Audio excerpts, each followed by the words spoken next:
Gold trusted gold buyers మీరు తాకట్టు పెట్టిన బంగారాన్ని విడిపించి ఈ రోజు ఉన్న మార్కెట్ ధరకు కొనబడును. One force ruthless fire power dominating every front అంటూ ఇండియన్ ఆర్మీ ఒక వీడియోని రిలీజ్ చేసింది.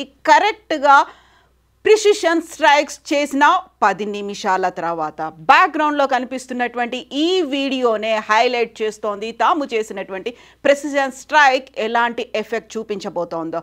ఎవరు ఎక్కడ ఎలా దాగి ఉన్నప్పటికీ మేము దాడి చేస్తాము, దుమ్ములో ఉన్నా చీకట్లో ఉన్నా ఎక్కడున్నా మేమేంటో మా పవర్ ఏంటో చూపిస్తాము అంటూ ఆర్మీ తన వీడియోని రిలీజ్ చేసింది. 9 ప్రాంతాల్లో టార్గెటెడ్గా కేవలం అక్కడున్నటువంటి ఉగ్రమూకలు ఏవైతే బంకర్లు ఉన్నాయో, ఎక్కడైతే హెడ్ క్వార్టర్స్ ఉన్నాయో వాటి మీద మాత్రమే మేము దాడి చేశాము. అక్కడున్నటువంటి సివిలియన్స్ కావచ్చు, లేకుంటే అక్కడున్నటువంటి ఇతర ప్రాంతాల్లో ఉన్నటువంటి స్థానికులకు ఎవరికి కూడా ఎలాంటి నష్టం కలిగించకుండా కేవలం 9 ప్రాంతాలకి సంబంధించి ఆల్రెడీ ఇక్కడ మనం వీడియోలో చూస్తున్నట్టుగా అర్ధరాత్రి జరిగిన ఈ ఇష్యూ తర్వాత, ప్రెసిషన్ స్ట్రైక్ తర్వాత మొదటగా పుల్వామాలో జరిగినటువంటి దాడికి సర్జికల్ స్ట్రైక్ అని నామకరణం చేసుకున్నటువంటి ఇండియన్ ఆర్మీ ఆ తర్వాత పహల్గామ్ దాడి తర్వాత భారత సైన్యానికి పూర్తి స్వేచ్ఛనిచ్చాము అంటూ క్యాబినెట్ అనౌన్స్మెంట్ చేసింది. తర్వాత ఇప్పుడు ప్రెసిషన్ స్ట్రైక్ చేశాము కేవలం ఉగ్ర మూకలు ఎక్కడైతే ఉన్నాయో వాటి మీదే అనేది. ఇందులో లష్కరే తైబాకు చెందినటువంటి హెడ్ క్వార్టర్స్ మీద దాడి జరిగింది. ఈ దాడి తర్వాత Indian army chief Manoj Naravane చేసినటువంటి కామెంట్లు అతి కీలకంగా మారుతున్నాయి. పిక్చర్ అభి బాకీ హై, ఇది కాదు ఇంకా ఉంది, ముందుంది, చాలా జరగబోతోంది అనేటువంటి కీలకమైనటువంటి వ్యాఖ్యలని మనం చూసాము. ఆ తర్వాత జరిగినటువంటి ఇన్సిడెంట్స్కి సంబంధించి ఇమ్మీడియట్గా క్యాబినెట్ భేటీ జరిగింది. ప్రధానమంత్రితో పాటుగా రక్షణ శాఖ, త్రివిధ దళాలకు చెందినటువంటి అధిపతులు at the same time cabinet అంతా కలిసి కూర్చొని జరిగినటువంటి దాడి గురించి చర్చించుకున్నారు. తర్వాత చేయాల్సినటువంటి అంశాల గురించి మాట్లాడుకున్నారు. One force ruthless fire power dominating every front, Indian army always ready, always victorious అనేటువంటి ఈ నినాదంతోనే ఇండియన్ ఆర్మీ ఒక వీడియోనైతే రిలీజ్ చేసింది. ఆపరేషన్ సింధూర్కి సంబంధించి ఏం జరిగింది, ఎక్కడెక్కడ ఎలా అటాక్స్ చేశారు, ఏ టార్గెట్గా వర్క్ చేశారు అనే దానికి సంబంధించి 2 యువ మహిళా ఆఫీసర్లు వీడియో కాన్ఫరెన్స్ ద్వారా వివరించారు. అందులో colonel Sofiya Qureshi and wing commander Vyomika Singh జరిగినటువంటి అటాక్ గురించి, ఎలా చేశారు, ఏ టార్గెట్గా వర్క్ చేశారు అనే దానికి సంబంధించినటువంటి కంప్లీట్ ఇన్ఫర్మేషన్ ఇచ్చారు. ఒకసారి మనం చూద్దాము యాక్చువల్గా ఏ ప్రాంతాల్ని, ఏ స్థావరాల్ని టార్గెట్గా చేసుకున్నారు అనేది. ఈ వీడియోని ఇండియన్ ఆర్మీ రిలీజ్ చేసింది, ఫోటోల్ని, వీడియోల్ని. సో టెర్రరిస్ట్ క్యాంప్ కోట్లీ గుల్పూర్లో ఉన్నటువంటి టెర్రరిస్ట్ క్యాంప్కి సంబంధించినటువంటి ఒక ఫోటో. ఖచ్చితంగా అక్కడ ఉన్నటువంటి టార్గెట్ ఏదైతే ఉందో ప్రిసైజ్డ్గా ప్రెసిషన్ అనేది అక్కడ ఉంది, దాని మీదనే మేము అటాక్ చేసామనేది చెప్తున్నారు. అండ్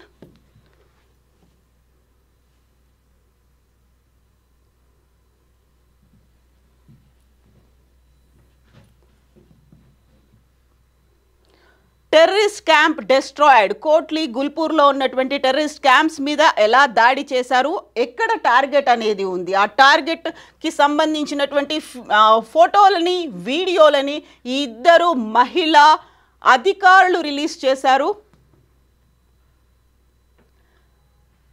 బిలాల్లో ఉన్నటువంటి ఇంకొక టెర్రరిస్ట్ క్యాంప్ ఇది, దీన్ని కూడా మేము డెస్ట్రాయ్ చేశాము అనే దాంతోపాటుగా అతి కీలకమైనటువంటి ఇంతకుముందు మనం చెప్పుకున్నటువంటి 2 మహిళా ఆఫీసర్లు సోఫియా తను, ఆ తర్వాత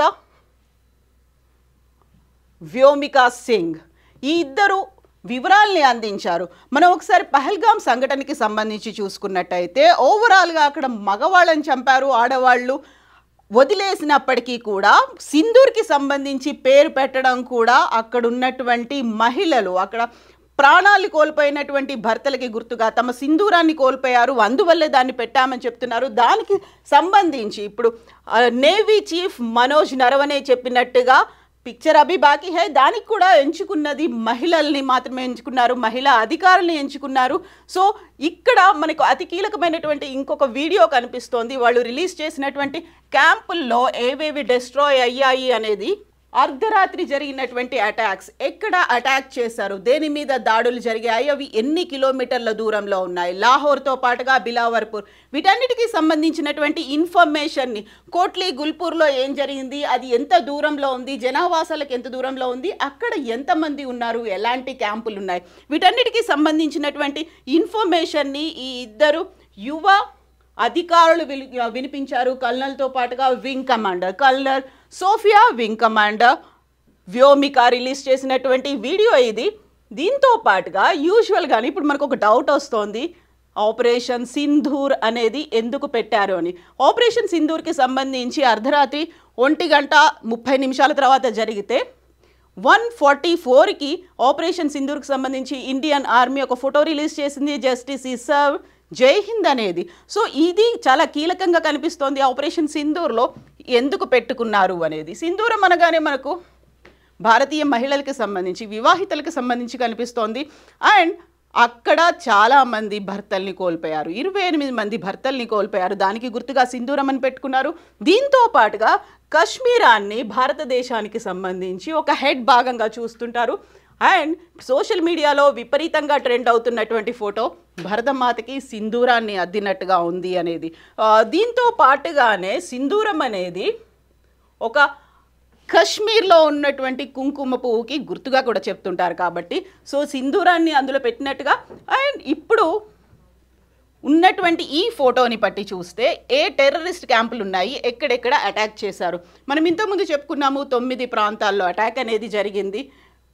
బవల్పూర్, మురిడ్కే, గుల్పూర్, కోట్లీ, ముజఫరాబాద్, బింబర్, చకార్ము, సియాల్కోట్, ఇక్కడే అతి కీలకమైనటువంటి స్థావరాలు ఉన్నాయి. జైషే మహమ్మద్ స్థావరం ఉంది. ఆ తర్వాత అక్కడ ఉన్నటువంటి హెడ్ క్వార్టర్ అనేది ఉంది. ఆ హెడ్ క్వార్టర్ని మేము ధ్వంసం చేశాము అని ఇండియన్ ఆర్మీ అనౌన్స్ చేసింది. దీంతో పాటుగా ఏం జరగబోతోంది, పిక్చర్ అభి బాకీ హై అనేది ఆర్మీ చీఫ్ మనోజ్ నరవణే చెప్తున్నారు.